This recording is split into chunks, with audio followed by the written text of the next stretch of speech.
You know, we've used the famous phrase, follow the money, numerous times here on the 2-8. The generational expression spawned by the Watergate scandal in the 1970s.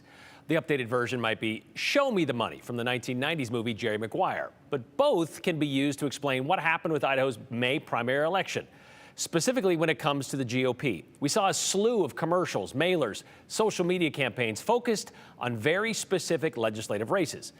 So now that the dust has settled on the independent expenditure spending, which is money spent by someone other than the candidate, we're getting a clearer picture of seeing how much was spent, a lot, and where it came from, not from Idaho. Independent expenditures are not like donations to candidates. They are not limited.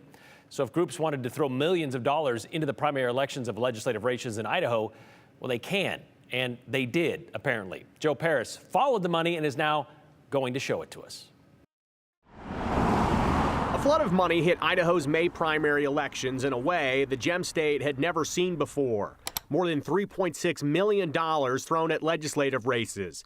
And that's just in independent expenditures. Specifically, what makes it an independent expenditure is it's a political committee doing things without talking to or coordinating with the candidate. Idaho Secretary of State Phil McGrain has watched the dust settle after the primary. It's a scene now that could greatly change Idaho politics. For the average Idahoan, those independent expenditure spending came right to your doorstep. It's typically the mailers that they receive in the mail attacking a candidate, or it's the television ads that are attacks, radio ads, similar things. A fresh transparency dashboard from the Secretary of State's office shows the extent of it all. More than $1.5 million spent on broadcast ads, close to $1.4 million for things like mailers and brochures. There was, in fact, more money against candidates came from out of state than money from in-state against candidates. And I think that's a change in perspective. All of this not including direct campaign donations to and spending from the candidates themselves. And at the top of the financially impacted primary races, you'll find House Speaker Mike Moyle. Oh, they love me. I was surprised, and it was out-of-state money, too, and that concerned me, right? The fact that they think they can come into Idaho and buy these races is concerning. $250,000 in independent expenditures, close to $200,000 of that from out of state for negative ads. Before the recent May primary, an average legislative race would garner $12,000. More high-stake races, maybe into the $30,000 range in total. But never something like this. When the stuff started coming out and it was totally backwards of the truth, I'm like, this, you know, when they were literally lying, I'm like, yeah, this is a problem, right? Because how do you, it's hard to counter that stuff, especially when there was so much of it. I had one neighbor one day, 6 negative flyers on me in one day, and he's like, this is ridiculous. No surprise that high-profile races like Speaker Moyle or Senate Pro Tem Chuck Winder saw major attention, but this is a level few expected. They tried to buy Idaho is what they did. And it worked in some races. It did work in some. How concerning is that for you? It's big time. But it wasn't just for leadership races. Out-of-state groups keyed in on specific seats. High-tax Kenny Roten. Yeah. Would you ever describe yourself as a high-tax man? No. Nampa lawmaker Representative Kenny Roten got a front seat to it all. This was coming every day. Every day. A barrage of postcards, flyers, and other mailers landed heavily in Roten's Nampa district. A byproduct of close to $100,000 spent against him by out-of-state groups. It's hard to defend against that, really, unless you've got the same war chest as they do. You're really at a disadvantage. The materials being sent out at such a high volume were hard to combat. They certainly had a casual relationship with the truth, it seemed. When you were knocking on doors, did you find people accusing you of things, or you have to defend yourself? We did. There were times went out and I faced it directly, and people that were knocking doors with me said, oh, Kenny, he's too liberal for Idaho. Like, okay, that's one of the tags that was on one of the postcards. Representative Roten lost his primary by a few hundred votes.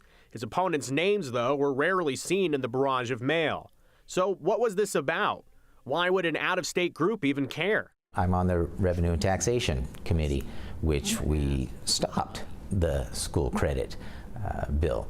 And that seemed to be a real target. Had other legislators that faced the same thing as I did, that had the onslaught of negative ads. School tax credits or school vouchers. That legislation died in a committee at the end of the session. Concerns raised about oversight and accountability on taxpayer dollars that would be sent to reimburse Idaho families. It's part of a national initiative. You see, and you've heard about the bill mills and the sponsored bills, things like that. That's what we're looking at here. You saw that with some of this stuff now. I think these out-of-state guys want people in these seats that will do what they're told. That's not what I want in Idaho, and I don't think that's what Idahoans want. So the major money question, what happens next? You know, and I'm working on some stuff with some of the members here. We need more transparency. We need to know who's sending the money. I mean, I get that the U.S. Supreme Court has said I can't stop you from spending it, but I can make sure that I know who you are and what you're spending it on, and I can also do some stuff. I believe we as a legislature can do some stuff to make sure you're not saying stuff that's not true. Once they see the success, I anticipate that there'll just be more of it. They'll just continue to do it. If they think they can just buy the candidates and have them just sign off on what they're doing, that puts the people of Idaho in a real bad spot. So will anything change before the November general election? The answer is probably not.